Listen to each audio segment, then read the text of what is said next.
어제의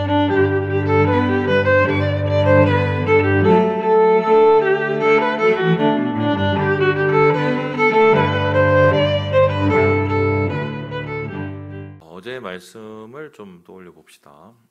특별히 골로새 교회는 어린 교회입니다.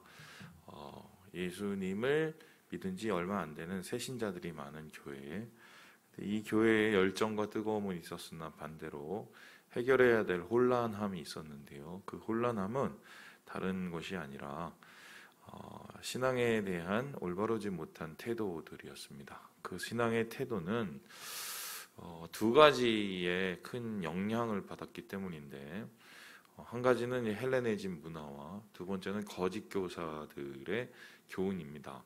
특별히 어제는 이제 거짓 교사들의 교훈이 왜 잘못됐고 그것들을 추구하는 것이 뭐가 문제인지를 한번 보았는데요. 크게 두 가지의 이야기를 나누었죠. 첫 번째는 이 잘못된 유대의 율법주의.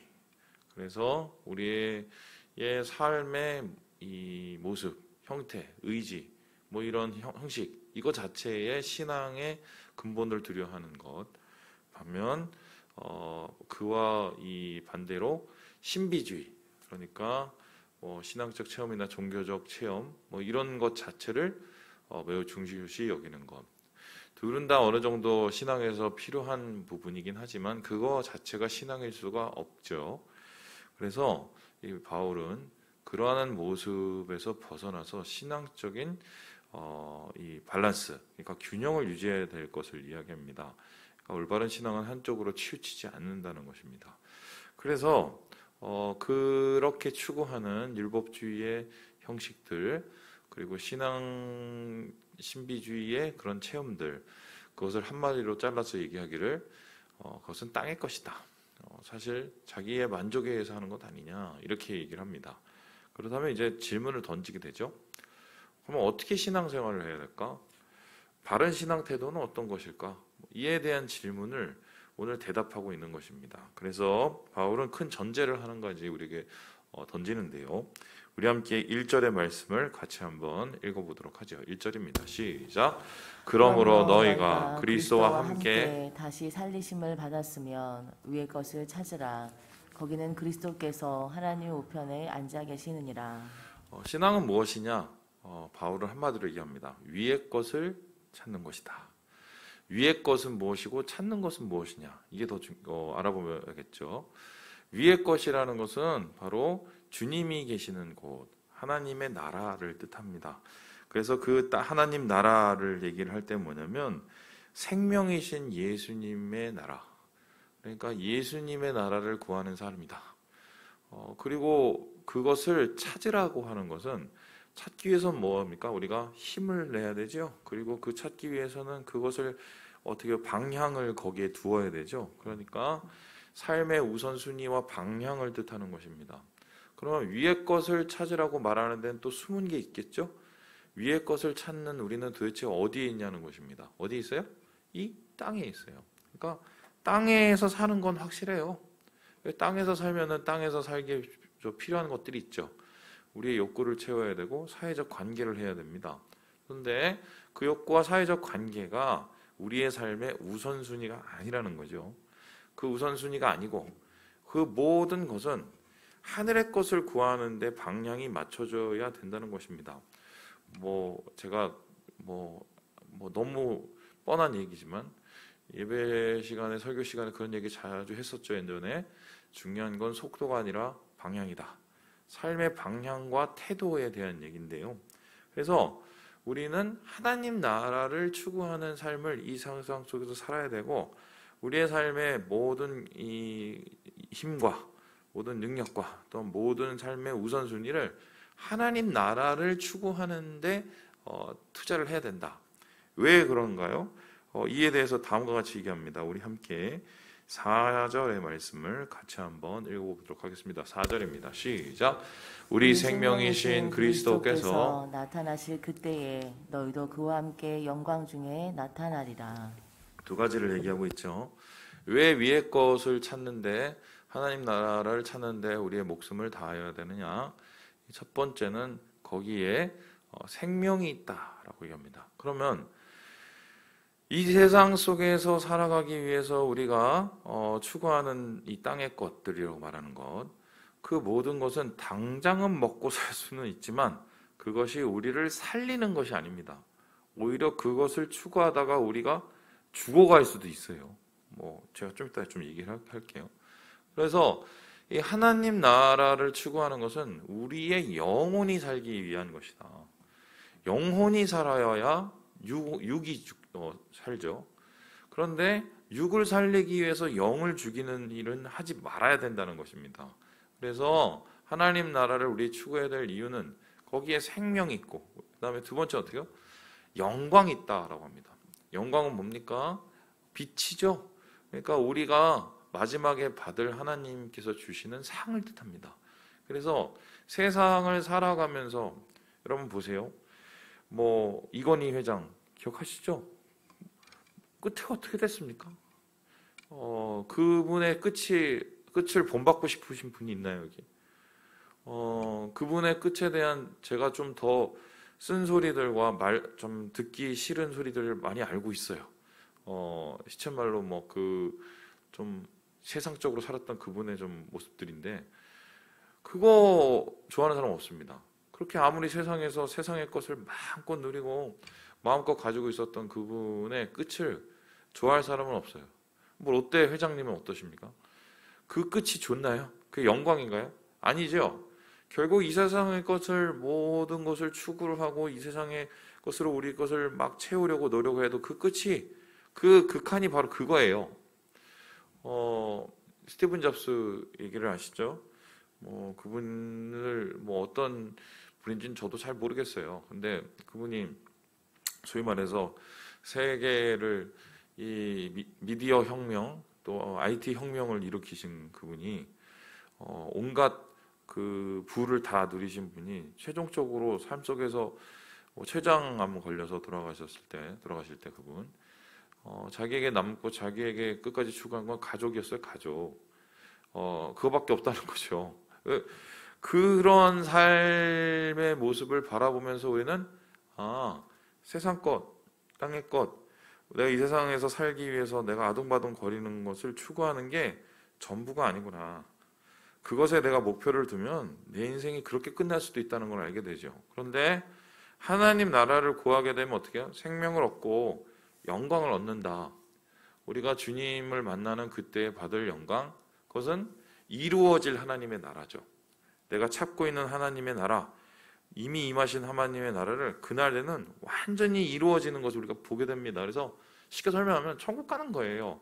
이 땅 속에서 주의 천국이 이루어지죠. 내려오시죠. 그래갖고 그 천국을 누리는, 그 영광을 누리기 때문에 우리가 하나님 나라를 찾을 수밖에 없다라고 얘기합니다. 자, 그러면 거짓 교사들의 교훈을 물려라. 그리고 헬레니즘 문화, 이 세속적인 문화와 이 사상을 좀 멀리해라. 그리고 우리 안에 하나님 나라를 추구해야 된다. 거기에 생명과 우리의 영광이 있다라고 얘기했을 때, 그러면은 좀 더 구체적으로 한번 얘기를 해보죠. 그러면 위의 것을 추구하는 삶은 도대체 뭘까요? 그러한 신앙은 도대체 뭘까요? 이것을 역으로 가르치는데요. 바울은 위의 것을 찾기 위해서는 반드시 아래의 것이 죽어야 됩니다. 그래서 이렇게 이야기를 합니다. 우리 함께 5절의 말씀을 같이 한번 읽어보도록 합니다. 5절입니다. 시작. 그러므로 땅에 있는 지체를 죽이라. 곧 음란과 부정과 사욕과 악한 정욕과 탐심이니 탐심은 우상 숭배니라. 당연한 거 아니겠습니까? 위의 것을 찾기 위해선 아래 것을, 땅의 것을 죽여야 됩니다.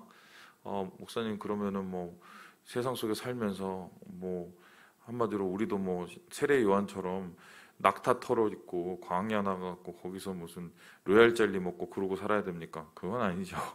살아가긴 살아가되 그것이 우리의 삶의 전부가 돼서는 안 된다는 겁니다. 그래서 가만히 있어도 계속적으로 그러한 땅의 것을 구하는 삶을 살게 되거든요. 그러니까 우리가 그것을 반하는, 그것을 매일 내려놓는, 그것이 우리의 마음을 지배하는 욕구를 버리는, 그런 행동을, 그런 싸움을 하지 않으면 어느새 우리는 그 땅의 것에 오염되어 버리고 만다는 것입니다. 자, 그러면 땅의 것이라는 것은 도대체 무엇일까요? 오늘 말씀을 보면 크게 그 땅의 것을 두 가지로 구분을 합니다. 첫 번째는 뭐냐면 개인적인 것, 그리고 두 번째는 관계적인 거예요. 그 개인적으로 우리가 땅의 것을 추구하는 것은 한마디로 죄죠. 그 개인적인 죄는 무엇입니까? 5절에 나온 것처럼 음란, 부정, 사욕, 정욕, 이 네 가지는 성적인 것을 뜻합니다.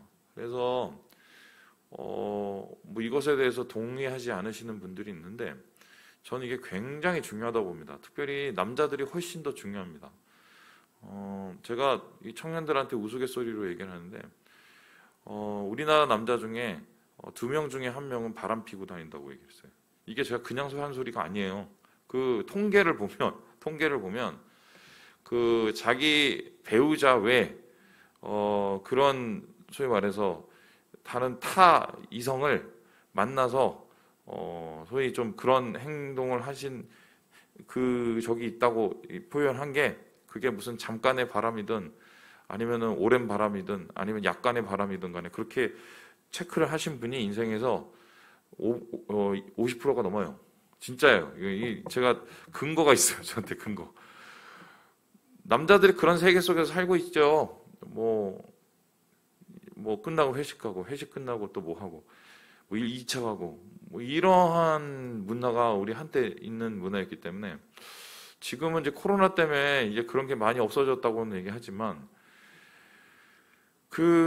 아직도 기억해요. 그때 제가 강남에서 생각했을 때 어떤 청년이 저를 데리고 이렇게 강남역을 이렇게 지나가면서 저한테 얘기해 주는데 목사님 여기가 그 커피숍이 엄청 잘 돼요. 카페가. 해서 왜 잘 돼?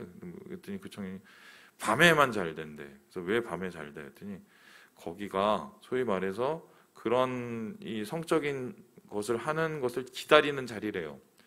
그 빌딩이 있는데 그 빌딩이 다 그 오피스텔 같은 빌딩인데 거기가 다 그런 분들이 있는 거예요. 여자분들, 직업 여성분들이. 그러면 거기 카페에 앉아서 대기를 받고 위에서 이제 자기 차례가 되면 올라와서 죄 짓는 거예요. 그게 지금 강남에서 일어나고 있는 일이었어요. 지금 이게 뭐 7년 전 얘기지만 이러한 성적인 죄를 멀리하지 않으면 뭐 이거는 하나님을 가까이 할 수 없고 위의 것을 찾을 수 없다는 거죠. 왜요? 그런 것에 빠지신 분들은 진짜 그것만 보여요. 제가 이런 분들 여러 명 봤어요. 또 어떤 것을 얘기합니까? 그러한 성적인 정욕과 마찬가지로 우리의 삶을, 우리의 생각을 쥐어잡고 있는 게 있습니다. 탐심이죠. 탐심은 뭡니까? 돈이에요. 돈을 추구하는 삶. 특별히 돈을 추구하는 삶을 이 성경은 좀 더 구체적으로 얘기하는데 이 돈이 뭡니까? 우상숭배래요. 우상숭배. 왜 바알한테 가서 절을 합니까? 왜 아세라한테 가서 절을 합니까? 뭐 왜 또 다른 신을 찾아갖고 자기의 자식까지 태워버리면서 바칩니까? 결국 돈의 문제죠.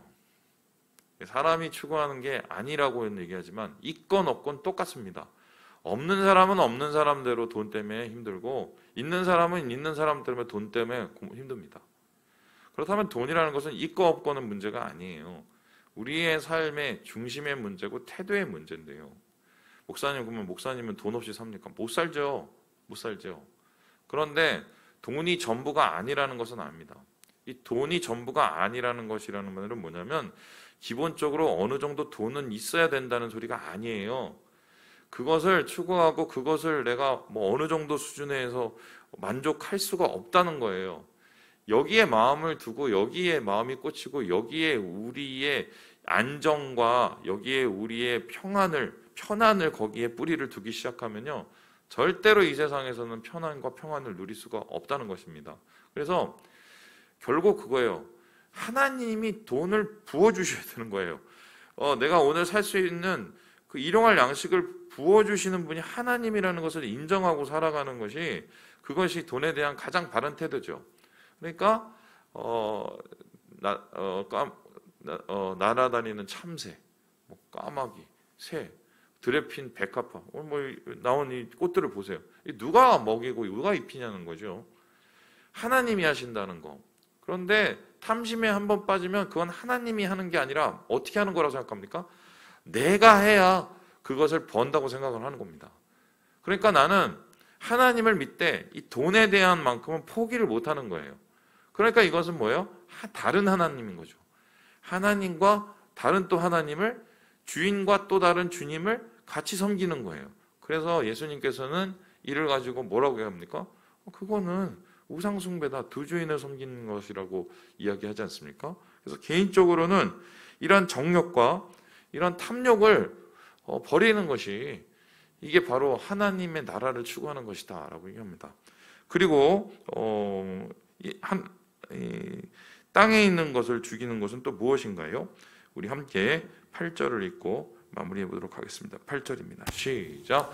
이제는 너희가 이 모든 것을 벗어버리라. 곧 분함과 노여움과 악의와 비방과 너희 입의 부끄러운 말이라. 첫 번째로는 이 개인적인 문제였다면은 두 번째로는 뭡니까? 관계적인 문제예요. 사람과 사람 사이에서 일어나는 문제. 그 사람과 사이에서 일어나는 문제는 크게 뭐 세 가지라고 보겠는데요. 첫 번째는 뭐냐면 분노에 대한 것입니다. 분노. 내 안에 있는 분노를 누군가에게 해결을 못하는 겁니다. 인정을 받지 못해서도 그럴 것이고 억울해서도 그럴 것이고 또한 관계 속에서 내가 좀 뭔가 비방받았다는 생각 때문에 그렇겠죠. 그 분노가 해결이 안 되면 분노에 사로잡힙니다. 또 뿐만 아니라 어떻게 된 것이 있나요? 비방과 부끄러운 말이죠. 비방은 무엇입니까? 남에 대한 비난과 비판. 왜 비난과 비판을 하나요? 마음에 안 들어서도 하는 것이지만 결론적으로 시기와 질투가 우리의 마음을 사로잡고 있기 때문 아니겠습니까? 저는 진짜 요즘에 대선을 보면서 정말 가관도 아니에요. 가관도. 네, 뭐 여러분도 다 그걸 느끼신지 모르겠지만 아니 이번에 대선을 보면서 한 가지는 굉장히 자명해졌어요. 뭡니까? 뭐 묻은 놈이 좀 너무 심한가요? 뭐 한다고 도대체 무슨 상대방에 대해서 이게 옳고 그르다고 말할 수 있는 사람이 한 명도 없더만요. 둘 중에. 그것을 보면서 참 우리 자신의 모습도 보게 되죠. 누군가를 비난하고 비판할 수 있는 우리가 그런 자격이 있을까요? 뭐 더 할 말이 많는데 참겠습니다. 자기 자신을 잘 돌아보면 우리의 비난과 비판의 말은 절반 이상은 줄어요. 그런데 주님께서는 이러한 말을 버리라고 합니다. 부끄러운 말이라는 것은 이건 뭐 여러 가지로 해석할 수 있지만 구체적으로는 음란한 말들을 뜻해요. 그리고 나서 또 무엇입니까? 그것만큼 되게 중요한 게 한 가지겠죠. 9절입니다. 읽고 우리 마치겠습니다. 시작. 너희가 서로 거짓말을 하지 말라. 옛사람과 그 행위를 벗어버리고. 거짓말이죠. 거짓말. 거짓을 전하는 거. 거짓 증언하는 거. 왜 거짓말을 합니까? 자기를 보호하기 위해서 하죠. 그리고 자기의 이익을 구하기 위해서 거짓말을 합니다. 근데 거짓말은 하나님의 진실과 정직에 반하는 행동들이죠. 이런 거 하면 끝도 없습니다. 그렇다면 여러분 봅시다. 새 사람을 입는 것은 한마디로 위의 것을 찾고 아래 것을 내가 버리는 것이다. 근데 아래 것은 무엇입니까? 개인적인 죄, 정욕과 탐욕, 그리고 관계적인 죄, 분노와 거짓말과 비난, 이거 버리라는 건데요. 세상의 것, 아래 것의 공통적인 특징을 아시겠어요? 이 공통적인 특징은 한 번 빠지면 나오기가 되게 힘들다는 거예요. 중독이죠. 어떻게 보면. 말씀을 마칩니다. 이거는 싸워야 돼요. 그 영적인 싸움이 뭐냐? 이거랑 싸우는 게 영적인 싸움입니다. 내 안에서, 내 주위에서 하나님의 마음을 빼앗고 자꾸 이런 것에 빠지게 만드는 것. 그게 영적인 싸움이에요.